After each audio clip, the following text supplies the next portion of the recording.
Assalamualaikum warahmatullahi wabarakatuh. Ketemu lagi dengan saya Yuda Anggit Yuwantara.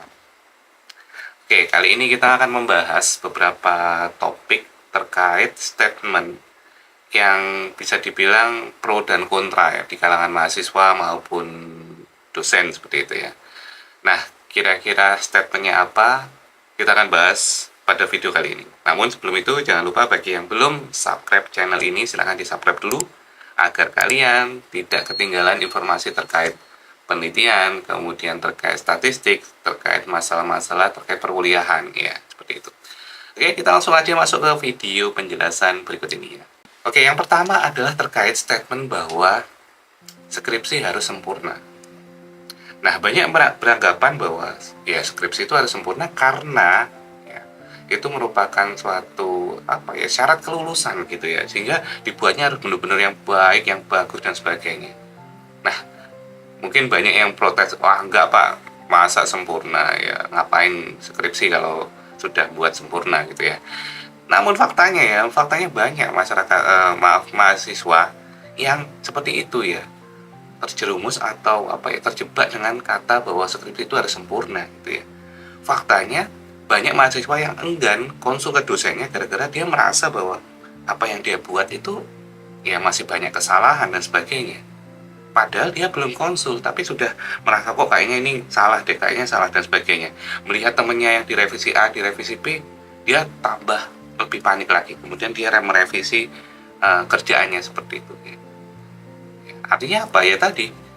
Secara nggak sadar mahasiswa ini terjerumus atau terjebak dengan kata skripsi harus sempurna tadi. Dia merasa nggak pede dengan skripsinya. Dia merasa bahwa apa yang dia buat itu masih banyak kesalahan, sehingga dia menunggu untuk meyakinkan dirinya bahwa apa yang dia buat benar-benar sudah bagus, sudah sempurna, baru dia konsul ke pembimbing. Faktanya ada yang seperti itu. Ya. Padahal skripsi itu kan proses. Ya, proses itu artinya ya proses belajar, khususnya bagi mahasiswa ya. Jadi bukan suatu untuk mendapatkan Nobel atau penghargaan, namun ya prosesnya tadi. Sehingga justru ketika membuatnya secara wajar ada kesalahan dan sebagainya, ya nggak ada masalah gitu ya. Justru ketika membuatnya sempurna dalam artian dari penulisan nggak ada kesalahan dan sebagainya, ya namanya dosen pembimbing itu justru mulai curiga ya, jangan-jangan dia pakai joki gitu ya. Ya malah justru kepikiran seperti itu.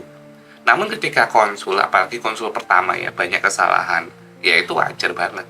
Karena ya namanya mahasiswa, kemudian proses belajar tadi seperti itu. Jadi statement ini tentunya perlu kita singkirkan ya, bahwa skripsi harus sempurna harus kita ganti dengan skripsi harus selesai gitu ya. Karena memang skripsi harus selesai. Ya, topiknya atau ujungnya, goalnya adalah seperti itu, sehingga mau nggak mau kondisinya seperti apa ya, meskipun tadi mungkin merasa masih banyak kesalahan dan sebagainya, ya udah konsul aja dulu, nanti dari pembimbing akan memberikan arahan ya, seperti itu ya. Yang kedua adalah judul skripsi itu harus unik dan belum pernah diteliti sebelumnya. Gimana coba statement ini, kira-kira setuju nggak? Jadi banyak ya, artinya ada beberapa yang muncul seperti itu, entah itu dari dosen ke mahasiswa ataupun mungkin dari kalangan mahasiswa ya, bahwa buat judul itu harus yang unik ya, yang belum pernah diteliti gitu ya. Padahal nggak seperti itu ya, karena yang namanya tadi kali lagi skripsi itu kan proses belajar. Artinya ya nggak apa-apa kalau memang itu pernah diteliti oleh peneliti sebelumnya. Yang penting itu adalah adanya inovasi atau novelty-nya. Ya, jadi harus ada pembeda dari penelitian yang sebelumnya. Sebagai contoh, penelitian tentang pengetahuan perawat terhadap kanker gitu ya. Nah, itu sudah pernah diteliti oleh beberapa peneliti sebelumnya. Namun ketika kalian mau meneliti ulang, boleh dengan syarat ada pembedanya. Misalnya kalau sebelumnya pakai 100 sampel, kalian pakai yang lebih banyak lagi, pakai 200 sampel, 500 sampel seperti itu. Kemudian dari desainnya, kalau sebelumnya hanya pre-post, kalian menggunakan pembanding, yaitu adanya kontrol ya, sebagai pembanding, kelompok kontrolnya ada. Kemudian selain dari itu tempatnya, kalau tempatnya yang sebelumnya itu satu rumah sakit, nah di sini kalian pakai klaster, jadi pakai beberapa perwakilan rumah sakit sehingga menggambarkan pengetahuan masing-masing perawat di rumah sakit kurang lebih seperti apa. Nah, seperti itu sudah boleh. Ya, jadi nggak harus sebelumnya yang nggak ada penelitian sebelumnya itu, ya nggak benar kayak gitu. Malah justru nanti susah dalam membuat pembahasan. Karena pembahasan itu kan untuk membuat komparasi. Jadi hasil penelitian ya yang dihasilkan itu nanti dibandingkan dengan penelitian-penelitian sebelumnya. Kira-kira apa pembedanya? Ya. Kalau sama, loh berarti mendukung teori yang mana? Sedangkan kalau berbeda, apa kira-kira bedanya itu kok bisa selisih atau ada beda antara penelitian kalian dengan penelitian yang sebelumnya? Nah itu ya, jadi nggak harus kok yang unik, tapi ya cari pembedanya. Dan disitulah kita perlu membaca artikel-artikel dari penelitian sebelumnya, karena disitulah kita bisa melihat dan membaca, oh ternyata artikel A ini kelemahannya adalah di sampelnya yang kurang. Sehingga ketika kalian mau mengambil judul yang sama, kalian bisa mengembangkan dari sisi sampelnya. Ya. Oh, si artikel B ini yang kurang adalah metodenya. Metodenya terlalu sederhana, maka jika berminat dengan penelitian B ini, maka kembangkan dari segi metodenya. Ya, jadi seperti itu strateginya untuk tadi ya, menyiasati ya statement bahwa skripsi itu harus unik dan harus tidak ada penelitian sebelumnya, seperti itu ya. Berikutnya adalah skripsi tanpa revisi. Gimana? Ada nggak sih proses pengerjaan skripsi itu tanpa revisi? Menurut kalian gimana? Karena faktanya ya, jangankan mahasiswa S1, D4, D3 ya, mahasiswa S2, S3 pun yang namanya revisi itu ya wajar, karena itu bagian dari proses.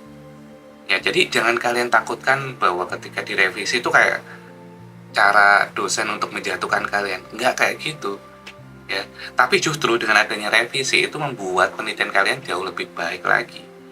Dari segi isinya, ya, termasuk itu kontennya, teorinya, metodenya, dan sebagainya. Ya, jadi revisi itu wajar-wajar aja. Ya, sekali lagi S2, S3 pun ya, bahkan yang sudah guru besar pun ketika membuat sebuah penelitian ada revisi itu hal yang wajar ya. Jadi jangan ditakutkan ketika kalian membuat skripsi terus takut nanti direvisi oleh dosen dan sebagainya. Revisi, perbaiki, maju lagi. Revisi, perbaiki, maju lagi. Itu konsepnya, terus diulang ya. Saya sering menyampaikan di kelas bahwa ada dua hal kemungkinannya ketika kalian melakukan tadi ya, konsul ya, direvisi, konsul lagi, direvisi, konsul lagi. Satu ya, kalian yang kalah mental, kalian akhirnya mundur karena merasa capek dengan revisi yang nggak selesai. Dua, kalian terus kuat ya dengan proses itu, akhirnya dosennya yang nggak kuat ya. Kenapa? Ya karena tadi mahasiswanya ternyata luar biasa gigihnya ya, datang konsul, datang lagi konsul, datang lagi konsul. Akhirnya gigihnya itu yang akan dilihat. Nah, sekali lagi skripsi kan proses belajar. Dosen juga akan melihat seberapa giat sih si mahasiswa itu untuk datang konsul dan sebagainya, seperti itu ya. Jadi sekali lagi nggak ada masalah dengan revisi ya, jadi tetap maju. Nggak ada yang namanya skripsi itu tanpa revisi. Kalian bisa bandingkan ya, satu mahasiswa revisinya 1-2 kali, kemudian ACC, kemudian satu mahasiswa itu 5 kali bahkan 8 kali revisi, kemudian baru ACC. Itu secara pemahaman jauh lebih hebat yang tadi 8 kali, 5 kali revisi tadi. Karena apa? Dia akan lebih banyak membaca. Oh ternyata ini salah, oh ini yang benar dan sebagainya. Dia mengulang-ulang apa yang dia lakukan atau apa yang dia teliti. Ya. Dan biasanya ini kaitannya erat dengan pada saat ujian. Jadi pada saat ujian yang 2 kali revisi tadi, ya ini biasanya ketar-ketir. Kenapa? Jangan-jangan ya versi dosen pembimbingnya tadi cuma 2 kali revisi sudah layak untuk maju, sedangkan versi dari penguji ternyata banyak kesalahan ya, banyak ditemukan kesalahan sehingga revisinya justru banyak ketika ujian. Nah sekarang pertanyaannya, lebih enak mana ya, revisi pada saat ujian atau revisi sebelum ujian? Ya kalau saya mending revisi sebelum ujian ya, kan enak karena dengan dosen pembimbing sendiri. Sedangkan nanti kalau revisi pada saat ujian ya itu sangat berpengaruh ke nilai ujian kalian, seperti itu. Berikutnya adalah bahwa skripsi yang baik adalah skripsi yang tebal. Gimana coba statement kalian? Kira-kira setuju nggak dengan statement ini? Nah, padahal ya, kalau kita bicara skripsi, poin pentingnya adalah sejauh mana penelitian itu bisa menjawab tujuan penelitian. Kemudian pembahasan dari analisisnya itu mendalam. Itu yang penting dari sebuah skripsi. Bukan masalah tebal tipisnya.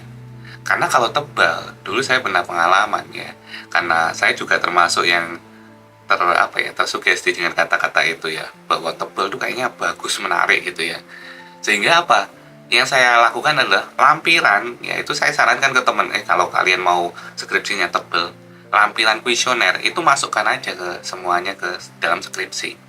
Bayangkan kalau skripsinya itu respondennya ada 50 dan satu kuesioner itu dia menggunakan mungkin 4-5 lembar, maka ketika 50 dikali 5 sudah 250 ya, itu 250 lembar ya, bayangin sudah betapa tebalnya skripsi itu. Nah, tapi sekali lagi kita di sini belajar bahwa ternyata bukan masalah tebal tipisnya, tapi isinya itu yang penting dari sebuah skripsi. Yang terakhir adalah statement bahwa skripsi merupakan satu-satunya penentu kelulusan. Gimana? Setuju nggak? Karena faktanya nggak seperti itu ya. Karena bicara soal kelulusan mahasiswa itu faktornya banyak. Karena skripsi sendiri itu menjadi salah satu mata kuliah pada proses perkuliahan, bukan menjadi satu-satunya ya yang menentukan kelulusan. Sehingga apa? Dari faktor absensinya, dari faktor keaktifan selama perkuliahan, kemudian tentunya dari nilai akademiknya, ya, IPK-nya, ya, itu menjadi poin juga dalam penilaian kelulusan. Ya, jadi sekali lagi bukan menjadi satu-satunya, tapi benar ketika statementnya menjadi salah satu penentu kelulusan adalah skripsi. Ya, karena bobotnya memang besar ya di skripsi ini.